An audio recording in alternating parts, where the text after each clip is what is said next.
მინდები ბათუმში გამოვიდა, რადგან ვინაიდან მეცხრე არხის გადამღები ჯგუფი აქ იმყოფება, მზეც პატივს გვცემს და ჩვენთან ერთად არის.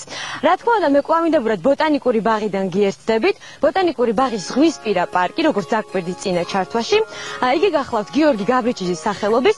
კვლავინდებურად ჩემთან ერთად არის ქალბატონი მარინე თათარიშვილი და ჩვენ ვისაუბრებთ ახლა ამ არაჩვეულური პარკის შესახებ, რომელიც ძირითადად გახლავთ დეკორატიული და ულამაზესი სანახაობა ველოდებათ აქ.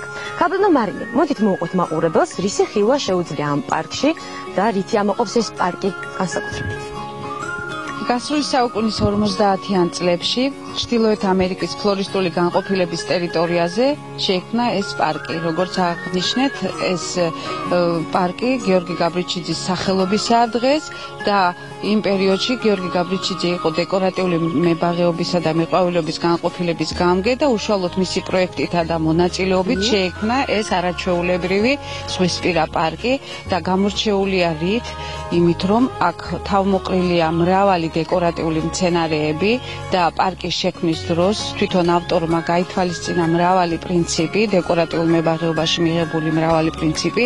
ეს არის ფერთაცვალებადობა, წლის ნებისმიერ დროს მოყვავილე ჯგუფების შექმნა, მცენარეების გამოყენება ერთეული სახით, ჯგუფური ნარგავობის სახით, ხეივნებში. აი ჩვენ ახლა ვიმყოფებით, ეს არის ხეივანი, სადაც მორიგეობით არის დარგული ნეკერჩხლები და გორტენზია. ეს არის ბოდიში რო გაწყობთ, მე პირველად ვნახე ასეთი დეკორატიული დაბალი ლამაზი ნეკერჩხალი. ეს ხო თქვენთან არის თუ საქართველოში შეგვიძლია ვიხილოთ? არა, საქართველოშიც ძირითადად ფაქტიურად ბოტანიკურ ბაღში იყო სანერგე მეურნეობებში კვალიფიცირებული სპეციალისტები, რომლებიც ეს არის ფაქტიურად პალმისებური ნეკერჩხლის საბაღო ფორმა, საძირეზე ხდებოდა დამყნა და აი ასეთ ლამაზ ფორმას ვღებულობდით. რა თქმა უნდა, შემდგომ ბოტანიკური ბაღის სანერგიდან გავრცელდა სხვა პარკებშიც და დღეისათვის მე ვიცი რომ თბილისშიც ასეთი ფორმის ნეკერჩხლები არის დარგული ცენტრალურ ნაწილში, ქალაქის ცენტრალურ. აღმოსავლეთ საქართველოს ჰაერს ეგუება და ჩვეულებრივ შეუძლია იარსებას. ჩვენ ოდნავ მოგვიანებით კვლავ ვისაუბრებთ ნეკერჩხალზე, იქით ჩვენს წინ არის ულამაზესი ხეივანი ნეკერჩხლის, თუმცა ახლა მე აუცილებლად უნდა გავჩერდე აი ამ ლამაზ ჰორტენზიაზე, რომელიც ყვავის და მზესთან ერთად იგი აყვავილებული დახვდა ჩვენ და მოდი ახლა ამაზე ვისაუბროთ. ნამდვილად ეხლა ამ პარკში მოსული დამთვალიერებელი ვერ გავა ისე რომ ყურადღება არ მიაქციოს ამ არაჩვეულებრივ ულამაზეს ჰორტენზიას. ეს საგველა ხე ეს არის ბუჩქოვანი მცენარეა და მისი ყვავილები ხედავთ როგორ არის, ეს არის ყვავილედი, რომელშიც პატარა ყვავილები საგველისებურ ყვავილედებშია თავმოყრილი და ძალიან ეფექტურია და ლამაზია ამ პერიოდისათვის. ქალბატონ მარინე, ამის გამრავლება შეგვიძლია? მაგის გამრავლება შეიძლება ძალიან კარგად მრავლდება კალმით. დიახ, ანუ ყვავილობის პერიოდში ამის გამრავლება არ შეიძლება. გადაყვავილების შემდგომ შეიძლება ავიღოთ კალმები, განსაკუთრებით კარგი პერიოდია გამრავლების აგვისტოს ბოლო, სექტემბერში. დიახ, უშუალოდ თქვენ შეგიძლიათ მიიღოთ მონაწილეობა თუ სურვილი გექნებათ მაგის გამრავლებაში. კარგი, ქალბატონ მარინე, ახლა გადავინაცვლოთ იმ არაჩვეულებრივი ხეივნისაკენ, რომელიც მე როგორც ვიცი, სურნელოვანი ხეივანია და ახლა ამაზე ვისაუბროთ, რა ხეივანი გვერდება. მე მინდა გითხრათ, რომ პარკების გაშენების დროს ყურადღებას აქცევდნენ ასევე სურნელოვანი მცენარეების გამოყენებას, რადგანაც გარდა ვიზუალური თვალსაზრისით მცენარე რა თქმა უნდა დეკორატიული უნდა იყოს, ირგვლივ სურნელება უნდა სუფევდეს და მცენარეები თვითონ ადამიანზე დადებით ემოციას უნდა იწვევდეს. აი ეს არის ოსმანთუსის სურნელოვანი, რომელიც აღმოსავლეთ აზიურია და მას ახასიათებს წელიწადში უშუალოდ ჩვენს პირობებში ის ორჯერ ყვავილობს მაისის თვეში. როგორი ყვავილია? ძალიან წვრილი ყვავილებია, სურნელოვანი და განმეორებითი ყვავილობა აქვს სექტემბერში და თვითონ სამშობლოში ფართეთ იყენებენ ამ მცენარეს, როგორც გამწვანებაში, თვითონ ყვავილი გამოიყენება ჩაის არომატიზაციისათვის. მისი ყვავილი, ანუ ესე იგი, როდის შემიძლია მისი ყვავილი ვნახო და ჩაიც დავაგემოვნოთ? მისი ყვავილი შეგიძლია ნახოთ მაისის თვეში და განმეორებითი ყვავილობა აქვს სექტემბერში, ასე რომ სექტემბერშიც თუ ჩამოგზანდებით, შეგიძლიათ ნახოთ.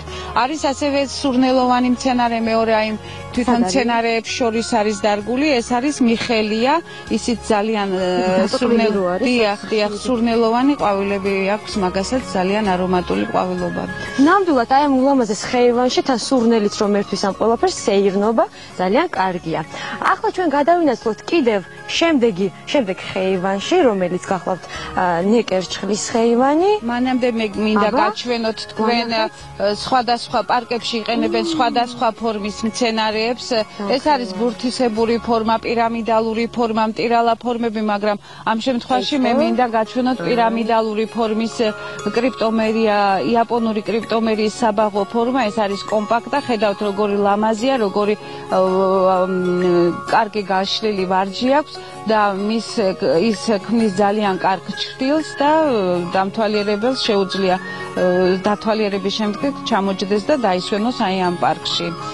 არის ასევე დიდი აი მის უკან კიდევ ძალიან დიდი ხე არის დაბუჩქული ლამაზი ფორმის ეს რომელი ხა აი ამ კრიპტომერიის უკან ეს მთლიანად ეს კრიპტომერიებია მაგრამ აი ეს დიდი ხე ხედავთ როგორი გადაშლილი და ლამაზი ფორმა აქვს ეს არის საკმევლის ფიჭვი ამ პარკში ზღვისპირა პარკში საკმაო რაოდენობით არის დარგული წიწოვანი მცენარეები არის აი ეს საკმევლის ფიჭვი ეს რისთვის გამოიყენება ჩვენ ძირითადად ჩვენ დეკორატიული მიზნებისთვის ვიყენებთ და საერთოდ ფიჭვი არის კარგი სამშენებლო მასალაც მისგან მასალამზადება მაგრამ ჩვენ ძირითადად დეკორატიული მიზნებისათვის ვიყენებთ მცენარეებს და გარდა ამ წიწოვანი მცენარეებისა აქ არის საკმაო რაოდენობით დარგული ჰიმალაური კედრები ეს ალბათ არა იქეთ უკან არის ჰიმალაური კედრები არის სხვადასხვა სახეობის აღმოსავლეთ აზიური პოდოკარპუსები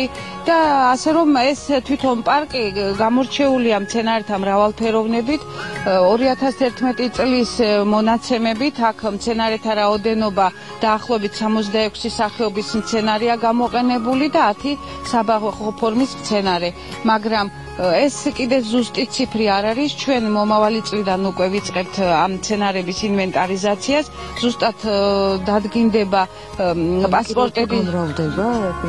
არა, ზუსტი ციფრი რომ დავადგინოთ, აუცილებლად თითოეულ მცენარეზე უნდა შეებას ნომერი, შეივსოს პასპორტი და რა თქმა უნდა გაკეთდება ელექტრონული მონაცემეთა ბაზა. წარმატებას და ახლა მოდი დადგა ის დრო რომ ვისაუბროთ უკვე ამ შვენიერ ულამაზეს ხეებზე რომელიც თვითონ ბოტანიკურ ბაღში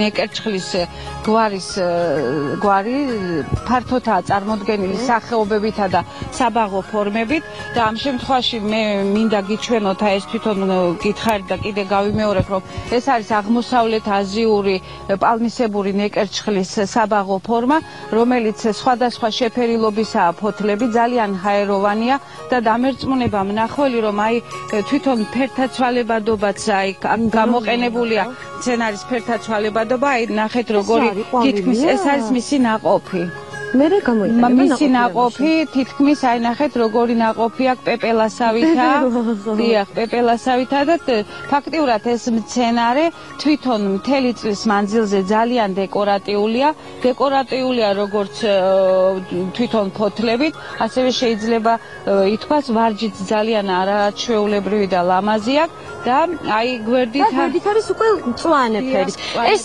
თქვენ გამოიყვანეთ თუ ამ ბუნებაში არსებობს ესე სხვადასხვა ფერი თვითონ ეს ბუნებრივად არსებობს მწვანე ფოთლოვანი ნეკერჩხლები და წითელფოთლოვანი ნეკერჩხლები. გვაქვს ასევე ამერიკული ნეკერჩხლები, რომლებსაც ჭრელი ფოთლები აქვთ ის აი ის ხო არის? არა, ეგერიქით გზის პირზე იმას ალბათ ვერ ვნახავთ უფრო იქეთაა შორს არის დიახ და ძალიან ლამაზია ის ნეკერჩხლებიც, ასე რომ მრავალნაირია თვითონ ნეკერჩხლებიც და თქვენ თვითონ ეტყობა მახვილი თვალი გაქვთ, შეამჩნიეთ მისი ნაყოფი, ზოგს აქვს იმდენად წითელი ეს თვითონ ეს ნაყოფი, რომ მწვანე ფოთლის ფონზე წითელი ნაყოფი, ისეთი ახლა სურნელი საერთოდ ბახშია სურნელება და რო ვთქვა რომ ახლა ეს სურნელებით გამოირჩევა არა მეთქი. ხო და აი რამდენჯერ კითხეთ და გვერდიავარეთ ანუ ნაყოფი რამეში გამოიყენება თუ უბრალოდ ნაყოფი არა ეს უბრალოდ გამოიყენება რომ გავამრავლოთ თესლით თუ გვინდა გავამრავლოთ ახლა ჩვეულებრივ შეიძლება ეს დავთესოთ და აღმოცენდება შემდეგ აუცილებლად შეიძლება მისი თესლით გამრავლება. ამ პერიოდისათვის ახლა მოყვავილე კიდე არის ახლოს ყვავილობს ეს არის გამორჩეული ეგზოტური მცენარე ირმის რქა და ირმის რქა ამ პერიოდისათვის ძალიან კარგ ეფექტებს ქმნის. ლაგესტრემია ინდიკა. ლაგესტრემია ინდიკა. ჩვენ ყავდა ერთხელ ეს მცენარე სტუმრად და იქიდან მეც ლათინურიც ვწოდნიათ, ამიტომ ძალიან კარგი უკვე ერკვევით მცენარეებში. მარინე, მოდით ახლა შევაჯამოთ, ვთქვათ, რამდენი წელია უკვე ეს პარკი რაც არის, უკვე ალბათ 100 წელს უკაკუნებს. ეს პარკი არის თითქმის 50 წლის და მინდა ვთქვა, რომ მაყურებელი გვისმენს და ალბათ ფიქრობს, რომ წინაპრებმა კარგი განძი დაგვიტოვა ახალგაზრდებს, მაგრამ ჩვენ მათ დიდ მადლობას ვუხდით ნებისმიერ ადამიანს, რომელმაც დიდი ღვაწლი, დიდი როლი ითამაშა ამ ბაღის შექმნაში, თითოეული მცენარის დარგვაში და თითოეული ჩვენთაგანის ვალია დღეს ეს მცენარეები შევინარჩუნოთ და რა თქმა უნდა, ყოველწლიურად ჩვენ პარკების განახლებას ვახდენთ ახალი მცენარეებით. მადლობა ქალბატონო მარინე, თქვენ რომ აი ყოველწლიურად ასე განახლებას ახდენთ, უვლით დაფოფინებთ თავზე ამ მცენარეს, რომ ჩვენ ნახველებმა ვნახოთ, დავტკბეთ, ვისიამოვნოთ ბოტანიკურ ბაღში სტუმრობით. დაგემშვიდობებით ქალბატონო მარინე, დიდი მადლობა. მეც დღეს დაგემშვიდობებით აი ასე. შეგიძლიათ პირადად იხილოთ, აუცილებლად თუ კი მოხვდებით ბოტანიკურ ბაღში, არ დაგავიწყდეთ რომ მოინახულოთ ეს არაჩვეულებრივი ზღვისპირა პარკი. დღეისათვის სულ ეს იყო, ასე სურნელოვნად გემშვიდობებით. დიდი მადლობა, წარმატებულ დღეს გისურვებთ. მადლობა ელენე, შენც ასევე წარმატებულ დღეს გისურვებთ.